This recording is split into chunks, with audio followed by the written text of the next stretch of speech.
Tech മാജിക്കിന്റെ പുതിയ വീഡിയോയിലേക്ക് സ്വാഗതം. ഒരു തവണയെങ്കിലും വിമാനത്തിൽ കയറണമെന്നുള്ളത് എല്ലാവരുടെയും ആഗ്രഹമാണ്. വിമാനം നിർമ്മിക്കുന്ന കമ്പനികളിൽ ബോയിങ്ങും എയർബസുമാണ് മുൻപന്തിയിൽ. വെറും 9 ദിവസം മതി ബോയിങ്ങിന് ഒരു വിമാനം നിർമ്മിക്കാൻ. ബോയിങ്ങിൻ്റെ അമേരിക്കയിലെ ഫാക്ടറിയിൽ ഒരു വിമാനം എങ്ങനെ ഉണ്ടാക്കുന്നു എന്ന് നമുക്കൊന്ന് കണ്ടു നോക്കാം. വെയിറ്റ് കുറഞ്ഞതും ബലം കൂടിയ കാർബൺ ഫൈബർ ഉപയോഗിച്ചാണ് വിമാനത്തിൻ്റെ ബോഡി നിർമ്മിക്കുന്നത്. കാർബൺ ഫൈബർ ഉപയോഗിച്ച് നിർമ്മിക്കുന്ന വിമാനത്തിൻ്റെ എല്ലാ ഭാഗങ്ങളും വലിയൊരു ഓവനിൽ വെച്ച് സെറ്റാക്കുന്നു. ഇതുപോലെ തന്നെയാണ് വിമാനത്തിൻ്റെ എല്ലാ ഭാഗങ്ങളും നിർമ്മിക്കുന്നത്.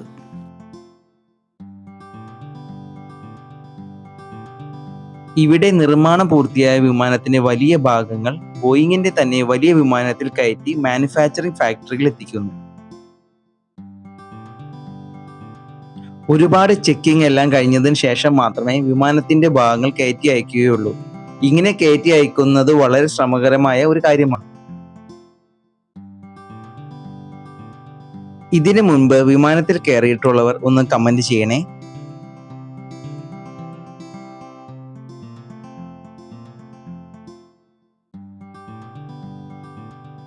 വിമാനത്തിന്റെ എല്ലാ ഭാഗങ്ങളും എത്തിച്ചതിന് ശേഷം നിർമ്മാണം ആരംഭിക്കുന്നു. ആദ്യമേ ചിറകുകൾ നടുഭാഗത്തിന് ചേർത്ത് പിടിപ്പിക്കുന്നു.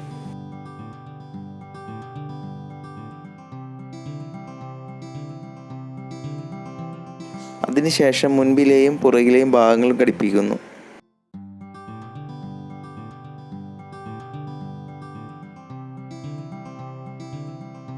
മെഷീനുകളുടെയും കമ്പ്യൂട്ടറുകളുടെയും സഹായത്തോടു കൂടി വിമാനത്തിൻ്റെ ഭാഗങ്ങൾ കൂട്ടിയോജിപ്പിക്കുന്നതാണ് അടുത്ത ജോലി.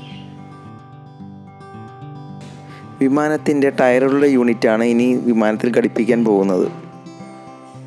ടയറുകൾ ഘടിപ്പിച്ചതിന് ശേഷം ആദ്യമായി വിമാനത്തിൻ്റെ വെയിറ്റ് മുഴുവൻ ടയറുകളിലേക്ക് എത്തുന്നു. ഇവിടെ നിന്ന് ഫർണിഷിംഗ് ഏരിയയിലോട്ടാണ് വിമാനത്തിനെ കൊണ്ടുപോകുന്നത്. 3 ദിവസം കൊണ്ടാണ് ഫർണിഷിംഗ് പൂർത്തിയാക്കുന്നത്. വിമാനത്തിനുള്ളിൽ പ്ലംബിങ്ങും ഇലക്ട്രിക് വർക്കുകളും ആദ്യം പൂർത്തിയാക്കുന്നു. അതിനുശേഷം വിമാനത്തിൻ്റെ ഉൾഭാഗം പൂർണ്ണമായി ഇൻസുലേഷൻ ചെയ്യുന്നു.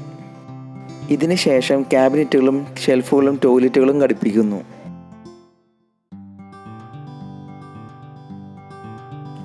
ഇവയെല്ലാം ഓരോ മോഡ്യൂളുകൾ ആയാണ് ഘടിപ്പിക്കുന്നത്.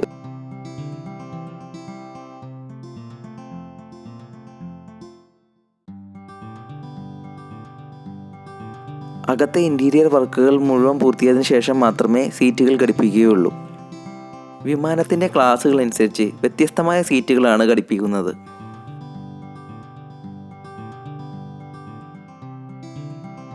ഇതിനെല്ലാം ശേഷം ആദ്യമായി വിമാനത്തിൽ പവർ സപ്ലൈ കൊടുക്കുന്നു.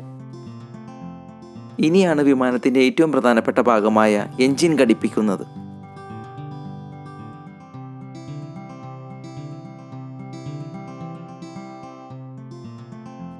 റോൾസ് റോയ്സ് കമ്പനിയാണ് ലോകത്തിൽ തന്നെ എൻജിൻ നിർമ്മിക്കുന്നതിൽ മുൻപന്തിയിലുള്ളത്. പാസഞ്ചർ പ്ലെയിനുകൾക്കും കാർഗോ പ്ലെയിനുകൾക്കും എല്ലാം വ്യത്യസ്തമായ എൻജിനുകളായിരിക്കും ഉപയോഗിക്കുന്നത്.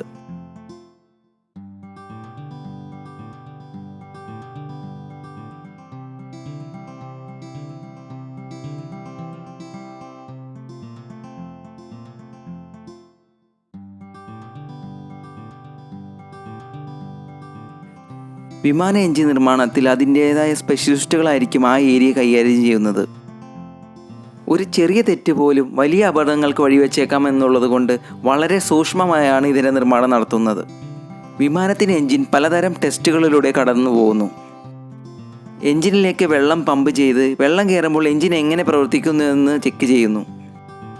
ശക്തമായ കാറ്റും ചൂടും തണുപ്പും കടത്തിവിട്ട് എൻജിൻ്റെ കാര്യക്ഷമത ഉറപ്പുവരുത്തുന്നു.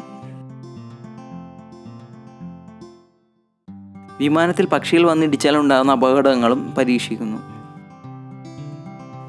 ഈ പരീക്ഷണങ്ങൾക്കെല്ലാം ശേഷമാണ് ഒരു എൻജിൻ വിമാനത്തിൽ ഘടിപ്പിക്കുന്നത്.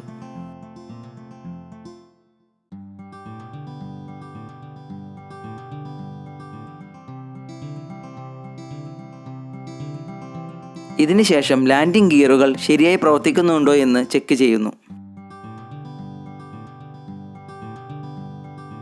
കൃത്യമായ പരിശോധന ഇതിനാവശ്യമാണ്. കാരണം ഇവിടെ നിന്ന് വിട്ടാൽ പിന്നെ ഇത് ശരിക്കും ഉപയോഗിക്കുന്നത് പറക്കുന്ന സമയത്താണ്. അടുത്തത് ഫ്ലൈറ്റ് കൺട്രോളിംഗ് ടെസ്റ്റിംഗ് ആണ്. ചിറകുകളും ഫ്ലാപ്പും ഫിന്നും കൃത്യമായി വർക്ക് ചെയ്യുന്നുണ്ടെന്ന് ഉറപ്പുവരുത്തുന്നു. അതിനുശേഷം വിമാനത്തിനെ പെയിൻറ്റിംഗ് യൂണിറ്റിലേക്ക് മാറ്റുന്നു. ചൂടും തണുപ്പും വായുമർദ്ദവും തരണം ചെയ്യാൻ സാധിക്കുന്ന പെയിൻ്റാണ് വിമാനത്തിന് ഉപയോഗിക്കുന്നത്. ഒരുപാട് സമയമെടുക്കുന്ന കാര്യമാണ് വിമാനത്തിൻ്റെ പെയിൻറ്റിംഗ്. പെയിൻറ്റിങ്ങിന് ശേഷം വിമാന കമ്പനിയുടെ ലോഗോ പതിക്കുന്നു.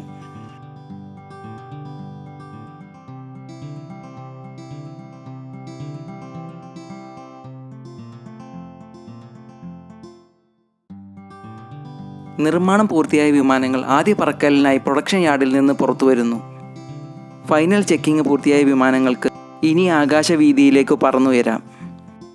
വീഡിയോ ഇഷ്ടപ്പെട്ടെങ്കിൽ ടെക് മാജിക് എന്ന ഞങ്ങളുടെ ചാനൽ സബ്സ്ക്രൈബ് ചെയ്യുക.